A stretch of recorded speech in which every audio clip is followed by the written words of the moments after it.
আমার ভাই, আমাদের ভাই বোন, আমাদের সহযোদ্ধারা রাজপথে রক্ত দিয়েছে আমাদের স্বাধীনতা কায়েমের জন্য। এই স্বাধীনতা কায়েম করতে গিয়ে যারা শহীদ হয়েছেন, যারা নিজের জীবন ত্যাগ করেছেন, যারা জীবনের মায়া ত্যাগ করে রাজপথে নেমেছিলেন, তাদের সুষ্ঠু বিচারে আমরা কতটুকু সোচ্চার। ব্রাহ্মণবাড়িয়া আসনের সাবেক সংসদ সদস্য বুলবুল, সে আমাদের আন্দোলন চলাকালীন আমাদের উপর গুলি চালিয়েছে, আমাদের উপর হত্যাকাণ্ড চালিয়েছে। সে নিজে মাঠে থেকে গুলি চালিয়েছে, গুলিবর্ষণ করেছে ছাত্রদের উপরে। এমনকি সে হাজার হাজার লোক দিয়ে, হাজার হাজার ছাত্রলীগের নেতাকর্মীদের দিয়ে, যুবলীগের নেতাকর্মীদের দিয়ে আমাদের উপর হত্যাকাণ্ড, আমাদের উপর হামলা চালিয়েছে। তার গ্রেফতার কেন এখনো হলো না? এখনো কেন তিনি বাইরে ঘুরে বেড়াচ্ছেন? এখনো কেন তিনি আমাদের চোখের সামনে পড়ছেন? আমার ভাইকে যিনি হত্যা করেছেন তাকে আমি স্বাধীনভাবে ঘুরতে দেখছি আমাদের রাজপথেই।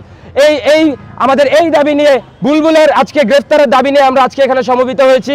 আমরা বুলবুলের গ্রেফতার না হওয়া পর্যন্ত আমাদের সংগ্রাম আমরা চালিয়ে যাব এবং আমাদের ভাইদেরকে যারা হত্যা করেছে প্রত্যেকের গ্রেফতার না হওয়া পর্যন্ত আমরা রাজপথ ছাড়বো না। আমরা সোচ্চার থাকবো।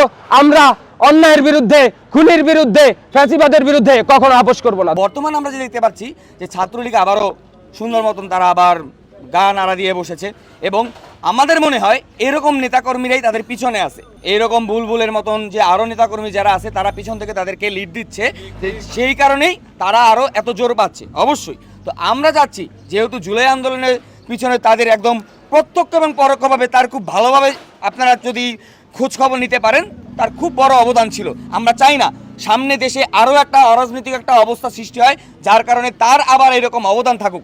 এক ভুল বারবার যেন না হয়, এটার জন্য আমরা প্রশাসনকেও বলবো এবং আমরা আপনাদের মিডিয়া সাপোর্ট যারা আছে তাদেরকেও বলবো যে আপনারা অবশ্যই জিনিসটা সারা থেকে ছড়িয়ে দেবেন যে আমরা কিন্তু ছাত্ররা কিন্তু একবার 1 জুলাইতে কিন্তু আমরা থামিনি। আমরা কিন্তু সামনে আবারও আমরা জড়ো হতে পারি। আপনাদের বিরুদ্ধে আপনাদের যে এইরকম যে কালো হাত আমরা ভেঙে ঘুরিয়ে দেওয়ার মতন সাহস আমরা এখনো বুকে নিয়েই রাখছি। ঠিক আছে?